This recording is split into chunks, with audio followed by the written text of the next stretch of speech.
N'inculpez pas les autres. Lecture numéro 763 du maître spirituel coréen Chong Gong.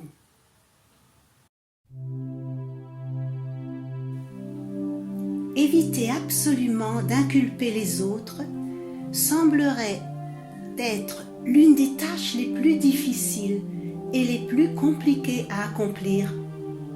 Mais en fin de compte, cela ne devrait pas être si difficile, car il suffirait simplement de connaître le principe qui régit sa dynamique. La propension à inculper les autres existe parce que nous ne sommes généralement pas conscients de nos erreurs et que nous avons instinctivement tendance à pousser toute notre négativité à l'extérieur, vers les autres, aussi loin que possible de nous. La raison pour laquelle nous ne devrions jamais inculper personne réside dans le fait que si nous n'avions pas commis d'erreur dans le passé, nous n'aurions jamais rencontré d'obstacle. C'est ce qu'affirme la loi de la nature, et elle ne commet certainement pas d'erreur, jamais. Raison pour laquelle ce ne sont que nos torts qui déterminent les difficultés. Ce ne seraient que des signes d'attention qui nous sont envoyés directement du ciel.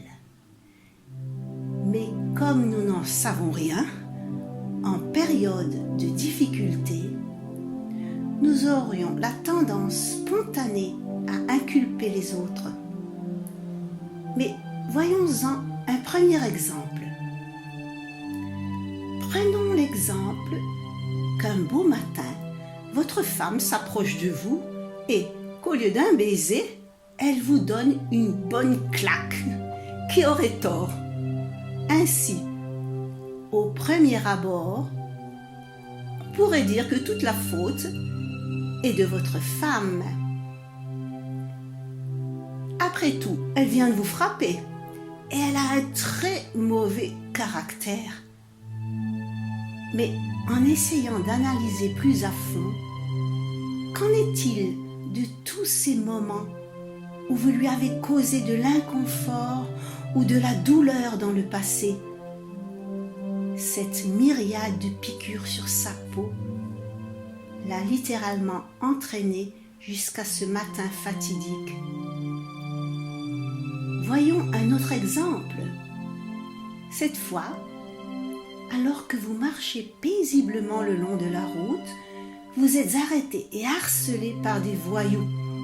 Et vous, pour vous défendre, vous les accusez d'être des mauvaises personnes. Mais encore une fois, essayez de vous demander de qui c'est vraiment la faute. C'est sûrement encore la vôtre, toujours et uniquement la vôtre. Au cours de votre vie, vous avez accumulé un tel nombre de comportements incohérents envers les autres que cela a conduit au point d'être harcelé par des voyous de rue.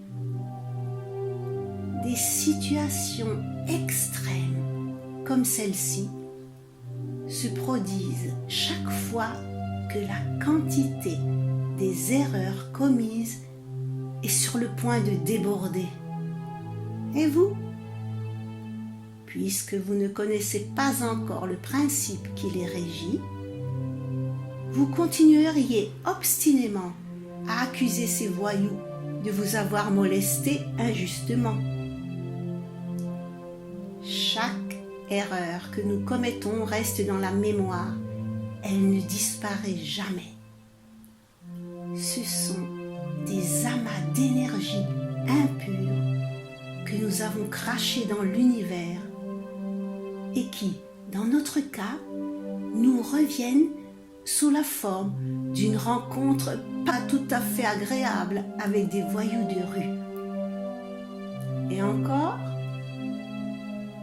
vous êtes investi par une voiture pendant que vous traversez la rue, ce serait la faute à qui? Bien sûr, à la voiture qui vous a renversé, mais ce serait seulement votre point de vue. Certainement du piéton qui traversait sans y prêter attention. Mais dans ce cas, ce serait le point de vue du conducteur. Alors, comment les choses se sont-elles vraiment déroulées?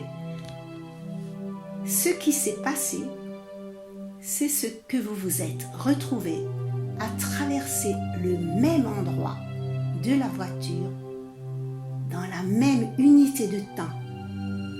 Mais en réalité, la masse d'erreurs que vous aviez commises dans le passé avait atteint son apogée juste au moment où vous avez choisi de traverser.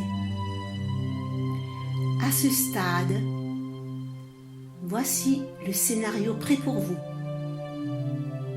Le chauffeur décide de répondre à un appel et ne vous voit pas. Paf! Et c'est fait. Tenez présent que si vous n'aviez pas décidé de traverser, le comportement du conducteur aurait été complètement différent et il n'aurait eu aucun problème.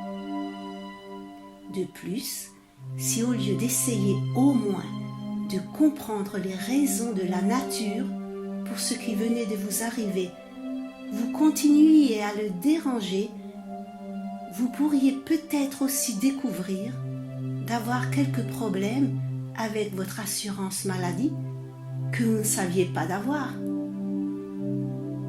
Et à la fin, vous pourriez même quitter l'hôpital avec les os en place. Mais si entre-temps vous n'aviez pas compris la signification profonde des événements qui vous ont touché, vous seriez de nouveau investi, peut-être par une moto, et devrez vous précipiter aux urgences. Ce n'est qu'en connaissant ces principes et en ayant longuement réfléchi à vos erreurs passées que, lors de l'hospitalisation, vous pourriez avoir réalisé que ce n'était rien de plus qu'un signal du ciel. Ainsi, vous comprendriez que le moment est venu de changer de cap.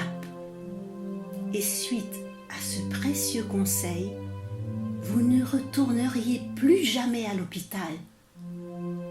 Sans les avoir appris, par contre, vous continueriez obstinément à inculper les autres et vos difficultés, plutôt que de disparaître, deviendraient encore plus accentuées et nous trouverait plus le moyen de se résoudre. Essayez pour quelques instants de réfléchir à quelques faits contradictoires. Par exemple, ne pensez-vous pas qu'il serait plutôt insolite que vos difficultés disparaissent lorsque vous continuez à donner la faute aux autres?